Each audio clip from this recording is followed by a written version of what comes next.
Welcome to our RiSKi Business podcast. I'm Chuck Adam, founding partner of Meritage Wealth Insurance Advisors, an independent insurance consultancy and brokerage firm serving a select group of financial professionals and their clients. I'm joined once again by Bob Fender. He's the head of Fin-Comm. It's a communication skill building practice dedicated to helping financial professionals improve their personal communication skills. The one true differentiator in our industry, communication skills. It's why I've mentioned before in previous podcasts, I wanted to have Bob involved in what we did. Bob, Andy Kessler, a favorite of mine and yours, columnist in the op-ed section of the Wall Street Journal, writes on a variety of topics. He wrote on a topic recently that really piqued mine and your interest, and we both commented about it the day after he wrote it. But he talked about preparation, and a tagline in the article was genius is 1% inspiration and 99%. And what we all hear or remember from this before, hearing this in other contexts, is perspiration. Kessler marked through perspiration, and he said 99% preparation. So 1% inspiration, 99% preparation. In your book, The Financial Professional's Guide to Communication, which I've read numerous times, which I believe you think is, necessitates me seeing a therapist. I do think the only thing about the Professional's Guide to Communication, Bob, that you need to change is there needs to be more pictures. But that's just me. But you, in the book, you emphasize readiness, practice, repeatable frameworks. Talk some more, if you would, about those things in Kessler. Well, I appreciate you being a big fan of my book, but even a bigger fan of Kessler. And I thought his article just is spot on. And remember the story he talked about in the article about a football player. And since it's football season, I think it's okay for me to share that with everyone. It was about Cooper Kupp, the wide receiver for the LA Rams. And he was talking about a touchdown he caught in a pretty important game, the Super Bowl, in which he was the MVP. First time a wide receiver had ever received that distinction. And the story epitomizes his preparation, the role of memorization, and the importance of practice. Kupp went into this incredible detail about this play that resulted in the touchdown. He said something, I have to read it because it's so detailed. They had a little 3-deep fire zone, brought the nickel off the edge. They didn't look like they were going to do a replacement fire zone. And it goes on and on and on in more detail. And you can just feel the split-second timing and adjustments and the execution. And the feeling that you get from preparation that turns into success, can there be anything that feels better when you put in the work and that it paid off? Only thing I take a slight exception to with Kessler is this memorization. I'm not a big fan of memorization, but I'm less of a fan of winging it. And what I suggest that financial advisors do, instead of memorizing some canned mechanical presentation, is that they embrace the concept of what I call safe harbor frameworks. Memorize certain key points or themes relating to fundamental, critical subject matter that comes up on a continual basis in interactions with clients, and have that at the ready whenever those topics call for your attention. Then relax, because you don't have to memorize anything. You've got it. You know this subject. You don't have to memorize. You can adapt. You can adjust. You can improvise to fit the situation that you're in. But I like to say you can't improvise from nothing. And so having these safe harbor frameworks is this safety net that you can use anytime these subjects come up, and you're never going to have to just go and wing it. Yeah, by the way, the athletic and football analogy is, I think, very appropriate. I'm a big fan of Cooper Kupp and Wes Welker and Danny Amendola and all those slot receivers. And as you and I talked about, they didn't come from storied programs that are the primetime game every Saturday afternoon in college. They came from small. I wouldn't say Texas Tech is small and off the beaten path. That's where Wes Welker came from, but something other than the most notable college powerhouses in America, which tells you how important preparation is, because these guys get to the NFL and they do really, really well. And I was thinking, when you're talking about memorization, Bob, whatever sport you want to use, or even in business, it's entirely applicable. No challenge you have in front of you, no defense, if you will, looks exactly the same every time. People are moving around. No matter how you practiced it, someone's going to be in a slightly different position than they were before. But if you have the framework, you have a sense of what you're supposed to do next. Memorization, by the way, you mentioned that too. I think that's hard. And it can feel mechanical or canned. I would submit that if you do memorization enough, it can still be a valuable tool in the chest, if you will. But that mechanical and canned sense can be a communication problem. You've always emphasized remembering a few key repeatable points, like you were just saying a few moments ago, that relate to some sort of a fundamental subject matter, something that comes up all the time. And I would say, with all the work that we did together with a prior firm and the work we do together now, most of what we see repeats itself. It's fairly consistent in terms of the defense, so to speak, that we're addressing. So talk more about the repeatable points. Help us understand in greater detail what that looks like and what it means.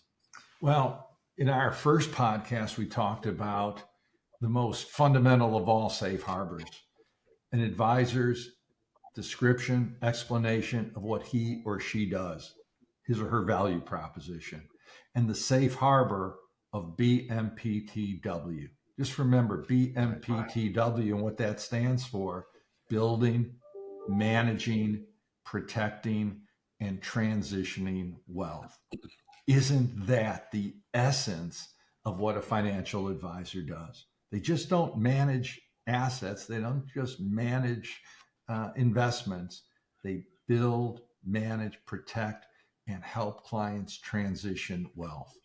So And that, Bob, by the way, sorry to interrupt, but I mean, just on that build, manage, protect, and transition wealth, that's core to what we do to help advisors and what advisors do to help clients. I mean, it has universal applicability, but we're such believers in it. We had it put on the side of koozies with our logo on the other side. So that's just short of a tattoo in terms of commitment, by the way. So just so you know how to calibrate those things. But it's the essence of every advisor's true value proposition. You're exactly right. And let me give you another safe harbor framework, one that advisors can use when they're asked this question, and they're going to get it all the time. When a client, a prospect, a center of influence, next door neighbor says, "Hey, what's going on in the markets with this economy? What do you think?" And so often, I think you would agree, we hear just all sorts of different explanations. It's a hodgepodge. It's a grab bag. I was going to say sometimes it's a little bit of gibberish as well. Well, it is. I mean, it's all those things. It's amazing, but yeah. But it's understandable, because the subject is so vast. There's so much to talk about. You only have a very limited amount of time. Where do you start? And a lot of times advisors freeze up and they don't say anything, or they hand someone a 20-page research report.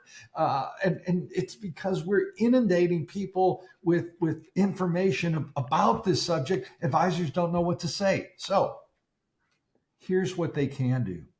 They can remember 4 letters: I, E, G, and R. And if they remember these 4 letters and what they stand for, they'll always be prepared to deliver a brief, concise explanation of what's going on in these markets and the economy. What these letters stand for are recurring topics. The I can stand for interest rates, inflation, certainly very much in the forefront these days. But it can also stand for fixed income, indebtedness, immigration, infrastructure. Whatever is headline news, well, maybe that advisor wants to discuss that in a very concise manner.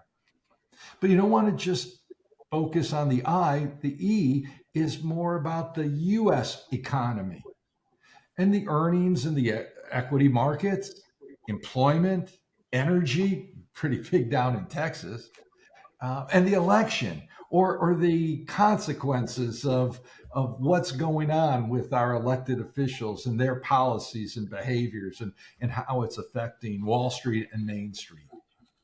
The G stands for global issues, like the war in Israel, except a month or so ago, that wasn't on anyone's radar screen. It was Ukraine, and now you have to go to page 8 to maybe read anything about Ukraine.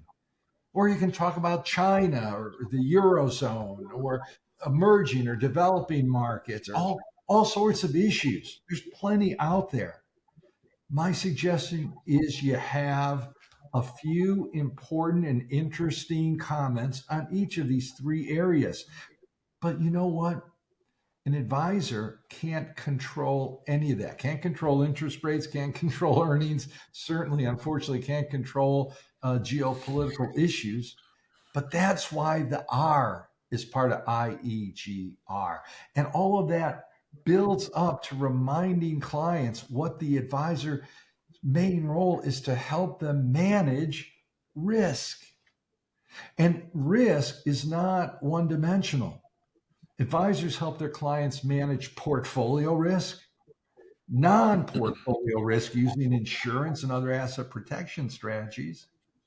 They help them manage the risk between our ears, behavioral risk, the problems that emotions and feelings have when affecting decision making, and they can help them manage communication risk.